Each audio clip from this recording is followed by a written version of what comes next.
Lately, my neighbours have been getting far too comfortable and friendly with me. Just the other day, one even mowed the nature strip for me. What, do I owe him one now? Do I have to one-up him? I don't know. It's a moral dilemma that I just don't need. They don't even seem to mind that I take the cars out for drives at all sorts of weird hours of the night. All that has to change. And maybe all of this can help with that issue.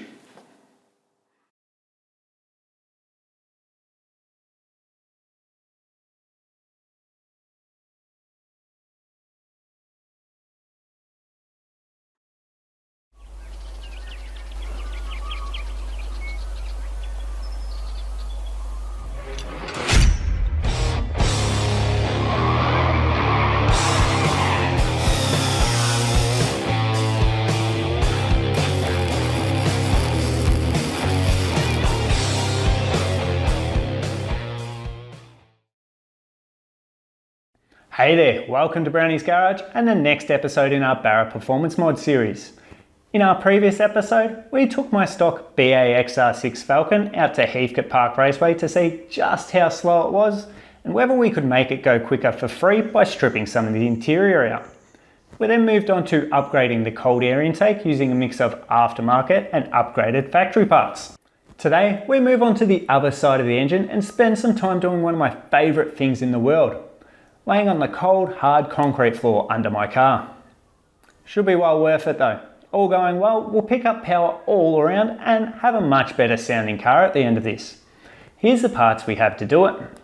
Here we have a full exhaust system built to suit the car, starting with the Extractors. These are a set of Pacemaker 4490s. Pacemaker have a really good reputation, and I've used their stuff previously in some earlier single cam engines and been really happy with it, so I'm sure those will be great. Comes with new hardware, including new bolts for bolting into the head, so that's great. Coming off that, we have a high flow cat with mild steel 2.5 inch piping coming to and from that cat section there, nice and simple. We then go back to a full 2.5 inch mild steel exhaust and some stainless steel tips. Now this is still a 2 muffler exhaust setup, but they are sport mufflers and paired with that larger piping should still be louder than stock while maintaining those performance gains. So unfortunately it won't be upsetting the neighbours, but I also wanted to be mindful of keeping it nice and quiet around town while also getting rid of that drone that these auto cars can be quite prone to on the highway. Just personal choice, and it should still sound much better and a little bit louder than stock. All of this has come as a kit from DEA Performance, and if you'd prefer something a bit louder or you have another make or model of car, they've got loads of different kits. I'll have a link to their website in the description below, as well as a link to this particular kit. Now, this kit at the time of purchasing cost me around $900. That's including postage to my door. I had been keeping an eye out for a second-hand kit or to piece something together second-hand to try and do it on the cheap. But honestly, I think I would have struggled to beat the price of this even in the second-hand market. And you know, this is all made to bolt together. It's all nice new parts, new hardware, and comes with all new gaskets. So I think that's a really good deal. If you're not super tight like me and you're close enough to DEA Performance to have them fit this kit, add on roughly another $550 and they'll do the rest of the work for you. Hopefully, I don't regret doing this myself and having just paid that $550. So, let's get to work, pulling off the crusty old system, but before that, it's going to be quite difficult to see under there, so I'll lay this out and give you an idea of what our plan of attack is. For anyone who hasn't played with this sort of thing before, hopefully this will make more sense. To get the old unit off, I'll be working from the very rear section nearest the bumper and moving forward. Each section is bolted to the next at the flange and is held up using rubber hangers like these you see on the floor. We'll unbolt each section, then work it off the hangers and move to the next. Any of the nuts and bolts on your exhaust are likely really rusty and tight, so soak them with penetrating oil before starting if you can, to hopefully save a little bit of pain on that.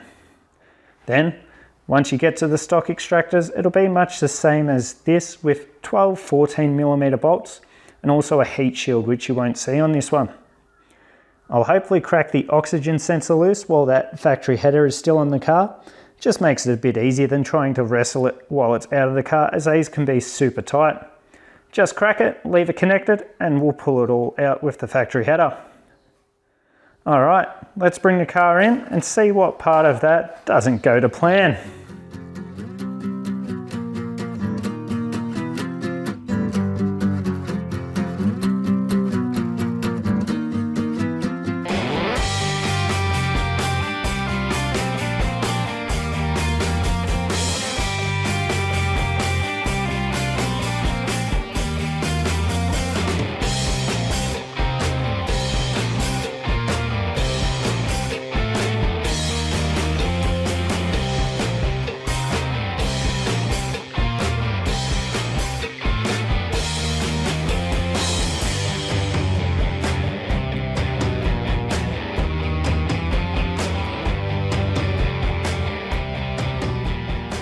So at that stage we had all the factory exhaust out and it had gone pretty well. Even getting that rear section out over the diff was pretty easy, that's nothing much to worry about. The only issues we had were, as expected, rust underneath the car. So every nut and bolt under the car was rusted. They all did come off with the exception of the rear of this cat section. The head of both these bolts snapped, but they snapped off, so we were able to still remove it. We don't need it again. It would only be an issue if we were reusing this factory cat section again, which I have no use for, so I'm not terribly worried about. The bolts in that factory extractor all came out nice and easy though, so it was only the stuff underneath the car. Not so bad. I did at this stage test fit those factory extractors and found that they won't actually fit past the steering shaft in the car. The instructions from Pacemaker had mentioned this, but I was really hoping we'd get lucky and not have to remove that. We do, but turns out it's not too bad at all. One 10mm bolt, you can then lift it off the shaft and it'll collapse into itself and you can push it out the way, giving you plenty of room. It's actually really quite simple. Before you go throwing everything back in the car, you'll ideally want to clean that head surface where your new extractors will go. So I normally use a razor blade, some brake clean and an old rag, just to get that nice and clean. Don't go too hard with the razor blade, make sure you don't gouge that surface and you'll be fine. We'll also be using all new gaskets for every part of this exhaust, and most of that's included in the kit except for the extractors to head gasket one there. I've picked that one up brand new from Ford. It's probably not entirely necessary on an NA car, but it's good cheap insurance, so just pick one up and be done with it, then you'll have no exhaust leaks. Finally, the last note I have is that new cat section. It does have a spot for a second oxygen sensor. We don't have one in this car, being a BA. It only has a pre-cat oxygen sensor, not a post-cat one as well. So we've just got a small little plug that you can buy. They're universal, they fit up all the same. So I'll have a link to the one in the description below that I've picked up just from eBay. Okay, I think that's pretty much it. Let's get to throwing our new shiny stuff on the car.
Yeah, I'm a man child. I had to.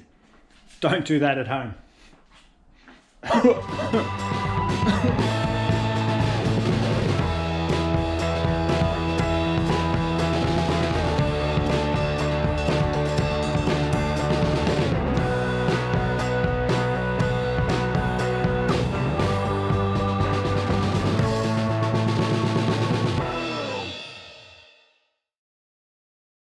New exhaust is in, it's all gone really well, to be honest. I'm really happy with how everything's fit up in there.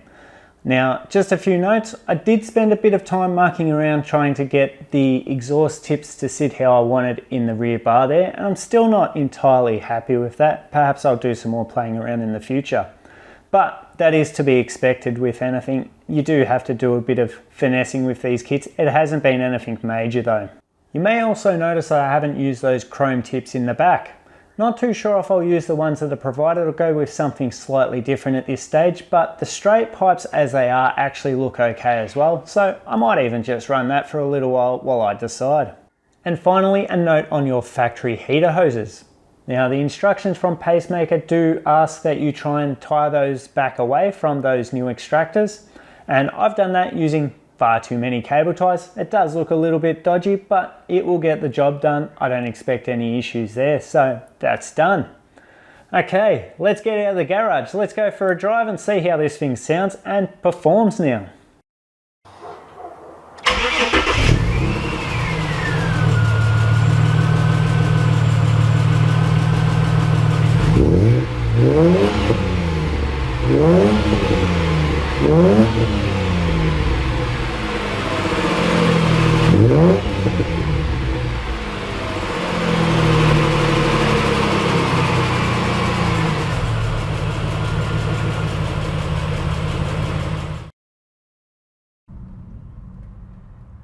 Okay, let's do a quick 0 to 100 pull. Nothing too crazy, but just something to give you an idea of how this thing sounds and performs now.